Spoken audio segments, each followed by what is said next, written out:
সবার একটা দুনিয়াতে বাঁচার একটা ইচ্ছা থাকে। এখন একটা পর্যায়ে আছে যে আমার আসলে চিকিৎসাটা দরকার, যে কোনো ভাবে হোক আমার চিকিৎসাটা হওয়া চাই। কান্না ভেজা চোখে বাঁচার আকুতি মাত্র ৩০ বছরের আলেম এনামুল হাসান ফারুকীর। তার শরীরে বাসা বেঁধেছে মরণব্যাধি ক্যান্সার।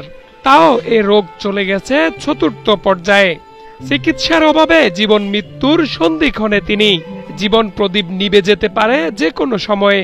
আমার দুইটা সন্তান আছে, বাবা হিসেবে ওদেরকে বুকে নিতে পারি না, কারণ সেই শক্তি আমার নাই। আমার অসুস্থতা এখানে, ব্যথা যন্ত্রণা এখানে, সেটা আমি ওদেরকে বুঝাইতে পারি না।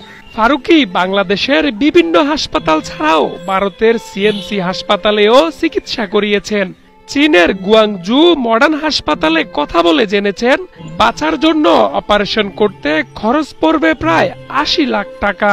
চায়না গুয়াংজু মডার্ন ক্যান্সার হসপিটালে যোগাযোগ করেছে, ওনারা রিপোর্ট দেখেছে, ওখানে চিকিৎসা প্ল্যান পদ্ধতি ইত্যাদি ওনারা আমার ট্রিটমেন্ট পাঠিয়েছে।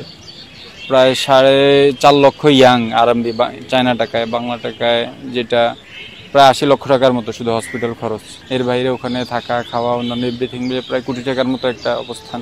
চট্টগ্রামের দারুল উলুম হাটাজারি মাদ্রাসায় দাওরায়ে হাদিস ও কোরআনে মুফাসসির শেষ করে হেফাজতে ইসলামের সাবেক আমির আল্লামা জুনায়েদ বাবুনগরীর একান্ত সচিব হিসেবে কাটিয়েছেন অর্ধযুগ। তখন তার জীবনে নেমে আসে ঘোর অন্ধকার। হামলা মামলায় জর্জরিত হয়ে ২৪ দিন রিমান্ডে ছিলেন শুধু দায়িত্বের কারণে। রিমান্ডে তার সাথে ঘটে বর্বর নির্যাতন। ফারুকী জানান ক্যান্সার হওয়ার পিছনে রিমান্ডের নির্যাতন অন্যতম কারণ। রিমান্ডের সেই নির্মম নির্যাতনের পরবর্তীতে এখন আমার এই করুণ অবস্থা দাঁড়িয়েছে। দেবী কেশর চক্রবর্তী বারবার বলেছে যে তোর এমন হাল করে দিব যে তোর জীবন শেষ করে দিব, তুই আর ঘুরে দাঁড়াতে পারবি না, উঠতে পারবি না, দেশেও চিকিৎসা করতে পারবি না। নোয়াখালী জেলার চাটখিল উপজেলার বাসিন্দা ২ সন্তানের জনক এ আলেম জানান হেফাজতের আমিরের সাথে বিশ্বাসঘাতকতা করেননি বলেই তার জীবনের আজ চরম দুরবস্থা। কেউ যদি আমার বলে যে হুজুর উসিলা আপনারা আমার কাছে চান, আমার দ্বারা সম্ভব হবে না, কারণ সেটা কিভাবে হবে? কারণ ইতিপূর্বে আমার কাছে শত কোটি টাকার অফার এসেছে, আমি সেটা প্রত্যাখ্যান করছি। কিন্তু আমি আমার জায়গায় আমি অটল ছিলাম, নিজে সব নিজের উপর বয়ে নিছি, কষ্ট, দুঃখ, টর্চার, নির্যাতন।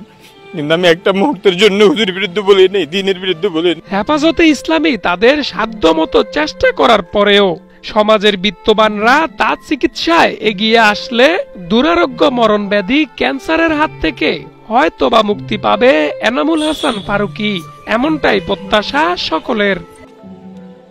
ফারুক মজুমদার, ৭১, ঢাকা।